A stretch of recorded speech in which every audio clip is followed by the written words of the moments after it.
if you think about it, it's a very delicate thing, isn't it? There's so many different types of religion, or what people call religion. When they say spirituality, there are a dozen or more things that people tend to mean. The media, the press, doesn't know exactly what to do with this phenomenon of spirituality religion. The press seems to know only two people that believe in God. One is George Bush and one is Osama bin Laden. And the press isn't sure which is more dangerous.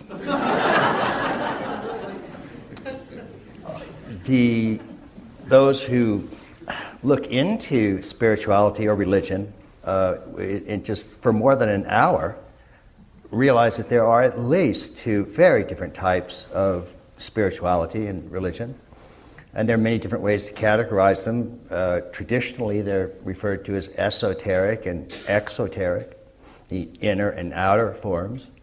Another way of looking at it is that some of the forms of religion are clearly pre-rational, magic and mythic. And yet other forms of religion and spirituality are transrational. They're deeply, deeply contemplative and move beyond any ordinary categories of reason and logic, but not beneath it. They transcend and include reason. They are not anti-rational. So how indeed to get this kind of conversation going in the modern world, it's very difficult. Because if you look at some of the more dogmatic forms of religion, not that dogma is bad, it has its place.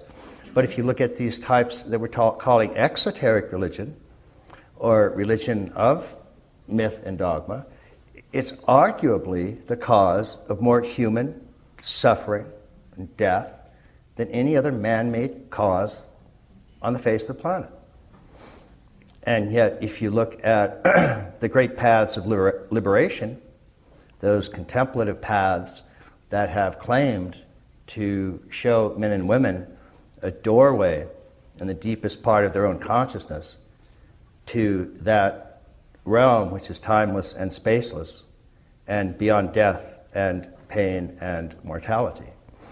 So on the one hand, we have religion causing the most human suffering imaginable, and on the other hand, the only path out of human suffering that we know of.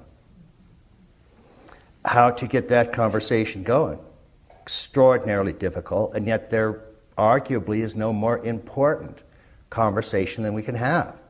It's of course gotten extremely urgent given the fact that so many of the wars that human males are involved in, I was going to say men and women, but that humanity is involved in, really are religious. We're certainly facing this with the what most people in the West refer to as terrorism, and those who are involved in it simply refer to it basically as militant orientation. But we see that in the news now daily. And so how do we deal with that? And what distinctions can we make?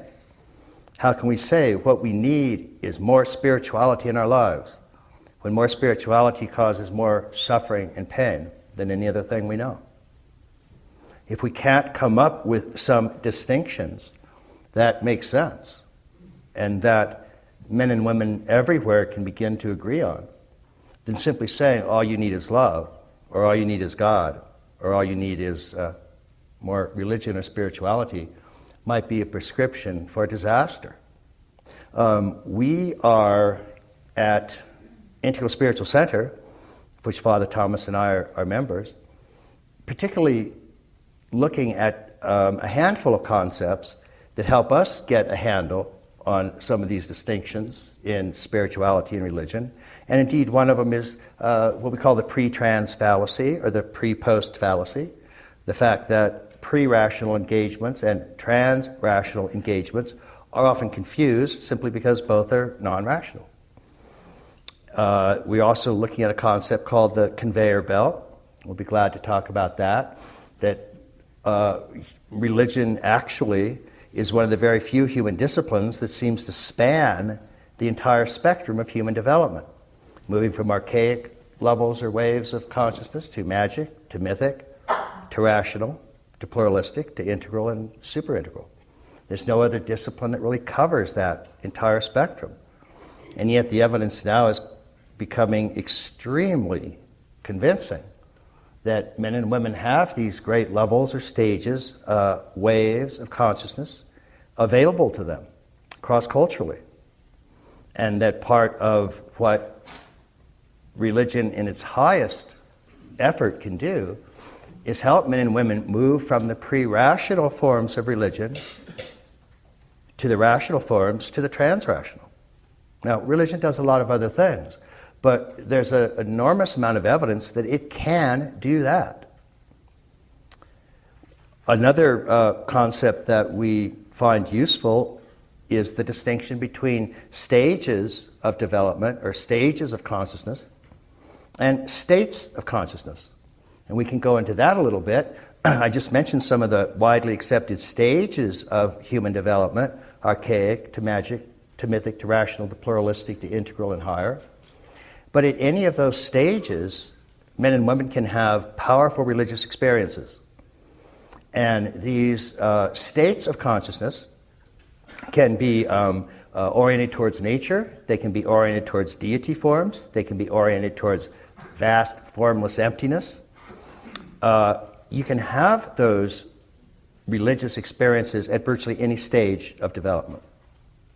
And so this means that religion or powerful, authentic spirituality is not available merely at the highest stages of development, because you can have these temporary peak experiences at virtually any stage.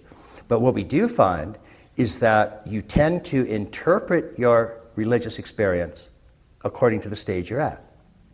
So if you're at a magical stage of development and you have an experience of a vast, luminous cloud of love and bliss, experience of overwhelming compassion, clarity, oneness with everything that's arising, and you're at a magical level, you will tend to interpret it in magical terms. If you're at a mythic level, you'll tend to interpret it in mythic terms.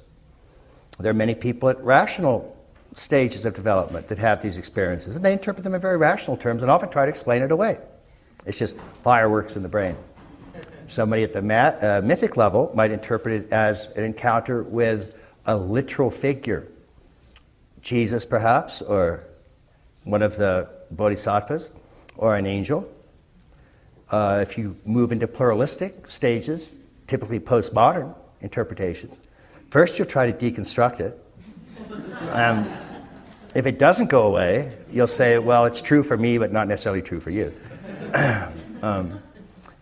When you get to the integral stages, which is one of the things that we might want to talk about, psychologists continually find that starting at these stages that many of them call integrated or integral are the first stages that actually attempt to integrate all of the previous stages. One of the definitions of these earlier stages of human development is that each of those stages thinks that their truth is the only truth that's actually correct. And once you get to an integral stage, you realize that all of those truths are appropriate and correct in their own place, in their own time. And so there's an attempt to try to integrate all of these different worldviews and to make room for them. And so that becomes a very, very important aspect in terms of trying to understand men and women's approach to the divine. And that gives us a handle on some of these very, very difficult issues. And religion as a conveyor belt is basically a catechism, if you will, of the stations of life as you move from archaic to magic to mythic to rational to pluralistic to integral interpretations of the divine. It doesn't necessarily mean that there are levels of God, but it does mean there are levels of your interpretation of God. And these can be followed with quite astonishing similarity if we actually do empirical research on this. So the conveyor belt is one of these ideas we find useful, and states and stages are useful because at any of these stages you can have a spiritual experience.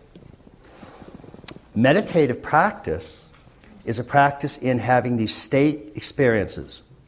And the more you have a spiritual or meditative experience of the divine, the more quickly you move through stages. And incidentally, we have some empirical research on that as well.